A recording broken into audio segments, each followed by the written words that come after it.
아마 대부분 잘 모르셨을 겁니다. 물론 저도 그랬고요. 우리 경남 지역에서만 청각 언어 장애인이 수만 명에 이른다고 합니다. 이런 가운데 경남도 의회에서 우리 청각 언어 장애인들을 지원하는 새로운 조례가 통과됐다고 합니다. KNN 인물 포커스 오늘은 김성훈 경남도 의원 이 자리에 모셨습니다. 어서 오십시오. 반갑습니다. 반갑습니다. 먼저 우리 경남도 내에 거주하고 있는 청각 언어 장애인들 수가 어느 정도 되는가요? 경남도 내에서는 지금 한 18만 3천 명이 되시고요. 전체 장애인 수가? 경상남도에서는 지금 18만 3천여 명이 되고 대한민국 전체는 254만 정도. 네, 경남도 안에서 청각 언어 장애인은 2만 1천여 명 정도. 그러면 전체 경남도 내 장애인이 18만여 명이고 네. 그 중에서 청각 언어 장애인이 2만 1천여 명 정도 됩니다. 그러니까 경남도 내에서 보면 11% 정도가 이제 청각과 언어 장애를 안고 있는 장애인 수가 됩니다. 네, 그렇군요. 전체 장애인들 중에서 11%. 그렇습니다. 생각보다 참 많습니다, 우리가. 그렇습니다.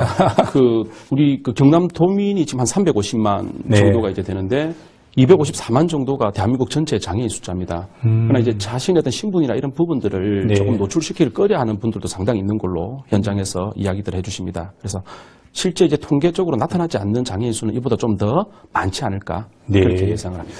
충분히 그럴 수가 있겠네요. 어떻습니까? 우리 의회에서 통과된 조례 어떤 내용을 담고 있습니까? 우리 김 의원께서 대표 발의하셨죠? 예.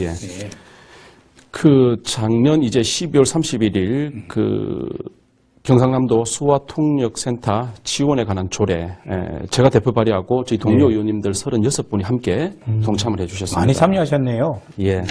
조례 어떤 내용 담고 있는가요? 지금 우리 경상남도 내 이제 수화통역센터가 설치가 되어 있습니다. 경상남도에 이제 한 개소가 설치가 되어 있고 19개 이제 시군에 지원센터가 이제 설립이 되어 있는데 이제 문제는 이 지원센터를 지원해 줄 수 있는 근거 조례가 없습니다. 그러면 좀 도 차원에서 재정적으로 혹은 이 근거를 가지고 지원하는 게 안 되어 있었네요? 그렇습니다. 일단 도지사 어떤 권한 내용 안에 수화통역 센터 종사자들의 어떤 인건비 부분이 이제 책정이 되고요. 굉장히 중요한 문제네요. 예.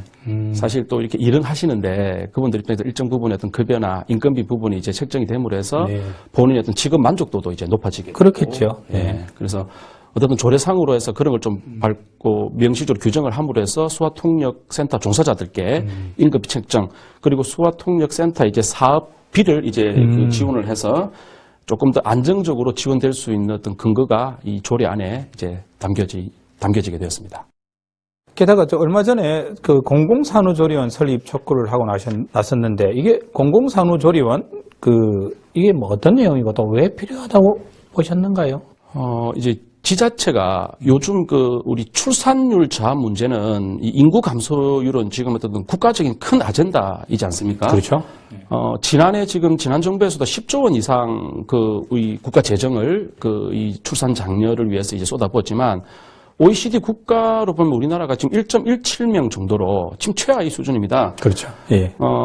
이제 중앙정부 차원에서 또 각 지자체 차원에서 이 출산을 장려할 수 있는 부분에 대해서는 이제 맞벌이 부부들이 요즘 많다 보니까 공공 영역인 지자체에서 좀 더 선도적으로 이런 어떤 정책을 현장에서 펼쳐줌으로 해서 이제 좀 출산 문화를 좀 더 이렇게 장려할 수 있는 그런 기반도 만들어지고 그런 분위기가 만들어질 필요성이 있다라는 점. 그리고 우리 경상남도에 보면 우리 이 도시 지역뿐만이 아니라 이제 조금 농어촌 지역 같은 경우 많죠, 우리 경남은. 그렇습니다. 그래서 이제 그런 쪽에 이제 이런 우리 경상남도가 이제 예산을 이제 지원을 해서 공공산후원이 이제 설립이 되면 경남도 내 상당히 또 어려운 분들도 많이 있지 않습니까? 그렇죠. 사실 이제 그런 부분들이 아이를 출산을 하고 거기에서 또 이렇게 맡겨서 또 이렇게 산후 이후에 또 그런 건강 상태를 또 이렇게 산모의 건강 상태 체크하고 돈의 어떤 그런 전반적인 분위기가 확산이 되면 출산 분위기 또 인구 증가에 따른 어떤 그런 정책적 효과도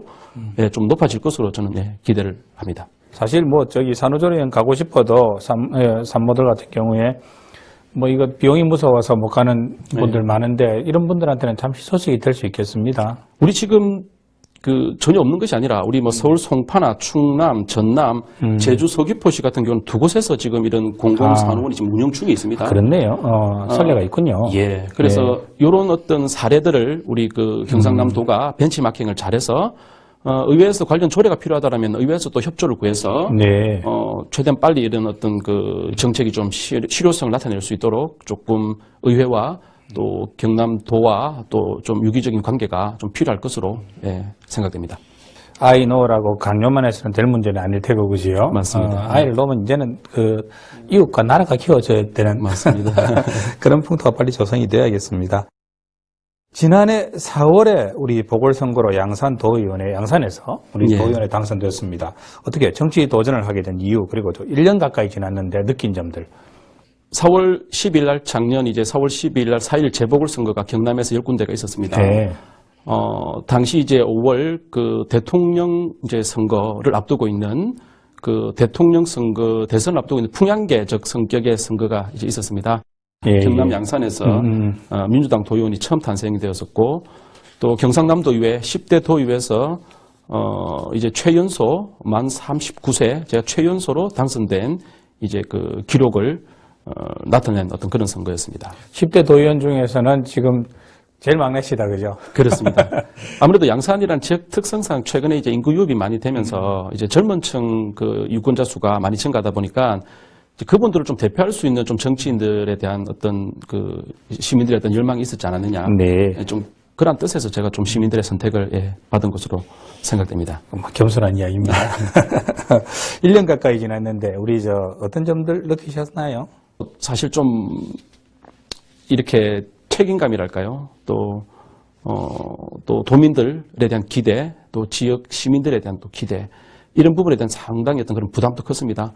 그러나 이제 그 도의회 의원님들하고의 어떤 그런 소통, 또 막내 의원이라는 점, 사실 경상남도 의회 우리 의원님들 뵈면 저희 어머니 뻘 정도 또 아버님 뻘 되는 선배 의원님들이 많이 계셨습니다. 연세 많으신 분들은 많잖아요. 예. 예. 나름 또 이렇게 어린 젊은 친구가 의원이 또 열심히 하려는 모습을 이쁘게 보셔서 잘 이렇게 좀 조화롭게 소통하고 또 그분들과 좋은 정책적인 어떤 토론과 이런 걸 통해서 조금 그래도 편하게 많은 배려를 받으면서 제가 의회 생활 좀 1년 동안 할 수 있었던 것 같습니다. 사실 뭐 조금 전에 이야기한 우리 소통과 화합, 이 두 단어는 우리 국민들이 정치인에 대해서 가장 바라는 부분이 아닌가라는 생각도 해봅니다. 바쁜 시간 쪽에서 오늘 초대해 주셔서 대단히 고맙습니다. 감사합니다.